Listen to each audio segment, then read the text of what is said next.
Leemos el Evangelio según San Lucas, capítulo 8, versículos del 19 al 21. En aquel tiempo fueron a ver a Jesús, su madre y sus parientes, pero no podían llegar hasta donde él estaba, porque había mucha gente. Entonces alguien le fue a decir: tu madre y tus hermanos están allá afuera y quieren verte. Pero él respondió: mi madre y mis hermanos son aquellos que escuchan la palabra de Dios y la ponen en práctica.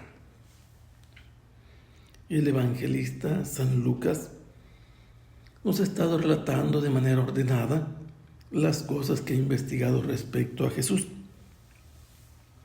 Y en la última etapa nos ha descrito a Jesús como un maestro itinerante que va recorriendo lugar por lugar, ciudades, aldeas, y no ahorra fuerzas ni tampoco desperdicia ocasión y oportunidad para anunciar el reino.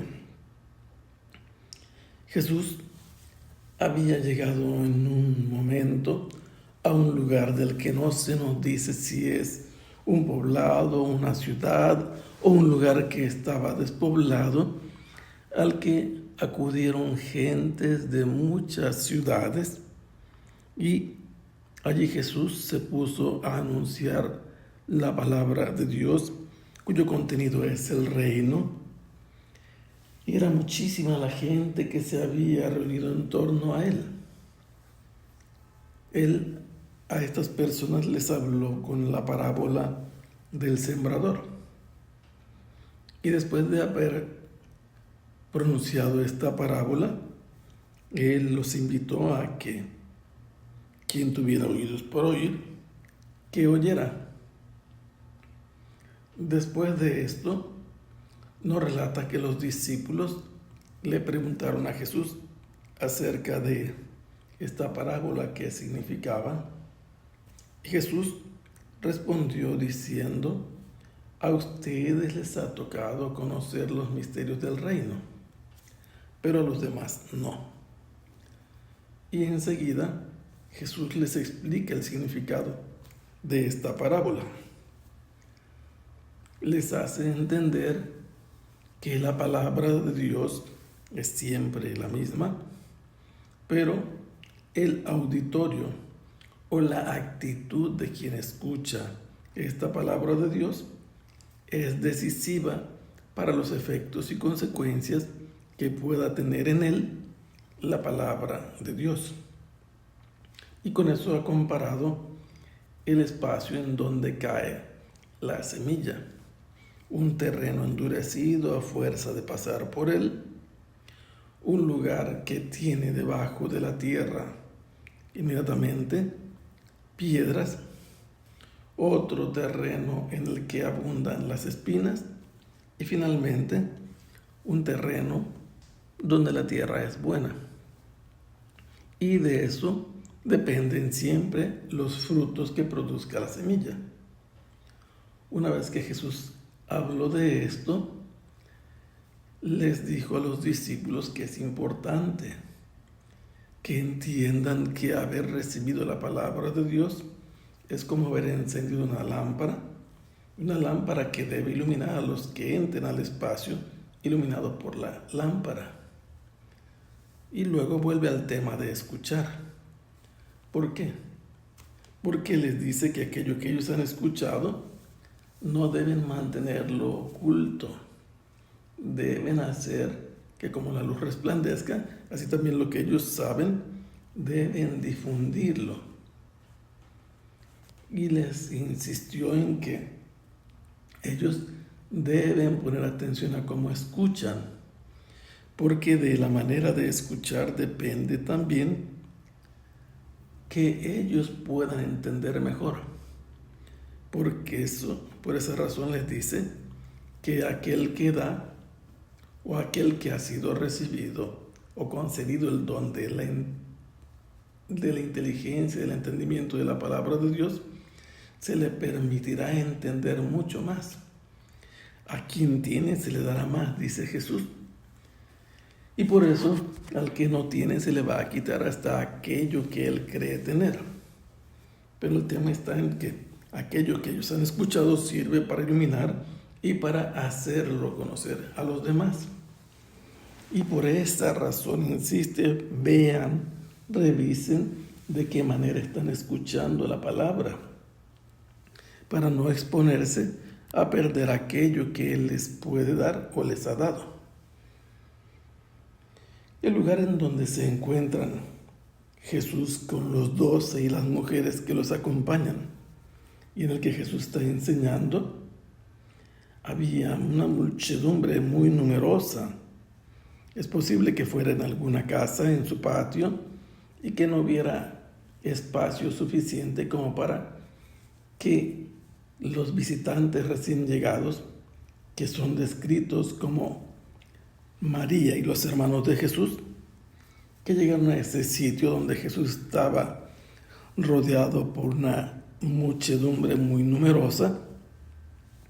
María y los parientes de Jesús no podían llegar a donde estaba Jesús. Primero conviene que tengamos en cuenta lo siguiente, que quien viene a buscar a Jesús es su propia madre, aquella a quien el ángel Gabriel le anunció que iba a concebir un hijo y que ya lo concibió por obra del Espíritu Santo. Ella viene acompañada de los hermanos de Jesús.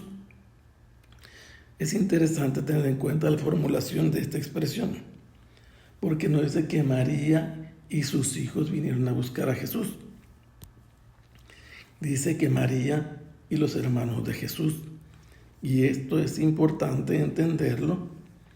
Valdría la pena que, abriendo su Biblia en el capítulo 12, 13 y 14 del Génesis, revisaran cómo es utilizada la palabra hermano. Es utilizada por Abraham, que era Abraham todavía, y es usada para su mujer. Es usada también para Lot, que realmente es su sobrino. Y por eso es importante conocer la Biblia para que no nos hagan creer lo que nos dice la Biblia. La palabra hermano significa pariente cercano o una persona que es de la misma familia, que tiene el mismo antepasado. Lo cierto es que estos que vienen aquí son familiares de Jesús, son consanguíneos suyos, pero se encuentran con una dificultad. ¿Cuál? La muchedumbre está abarrotada de tal manera que no hay un espacio para acercarse hasta donde está Jesús. Pero alguien nota la presencia de la madre de Jesús y de sus parientes, y entonces hace el servicio de comunicarle a Jesús acerca de la presencia de los recién llegados. Y en cuanto escucha Jesús que su madre y sus parientes lo quieren ver, ¿qué es lo que hace? Hace una definición. ¿Qué definición? Mi madre y mis hermanos son aquellos que escuchan la palabra de Dios y la ponen en práctica. Esto es de un carácter importantísimo, porque en varios sentidos el Evangelio nos permite entender esto. Él ha dicho a los discípulos, quien deja a su padre y a su madre por seguirme a mí, yo le daré el 100 por 1. Y aquí nos dice Jesús de qué manera se hacen miembros de su familia. Aquel que escucha la palabra de Dios y la pone en práctica. La primera persona que escuchó la palabra de Dios en el Evangelio fue Zacarías. Y después, el mismo que trajo la palabra de Dios a Zacarías, la llevó a María, diciendo los designios que tenía sobre ella, y al escuchar y obedecer, María dijo, que se haga en mí lo que has dicho, la palabra de Dios que ha recibido, y María concibió en su seno a Jesús, y así comenzó la historia de Jesús en el mundo. María es una creyente, se lo va a decir Isabel, dichosa tú que has creído, porque María ha creído la palabra de Dios y la ha puesto en práctica. Por eso es una creyente Y por eso entendemos que esto es una alabanza para María, porque ella es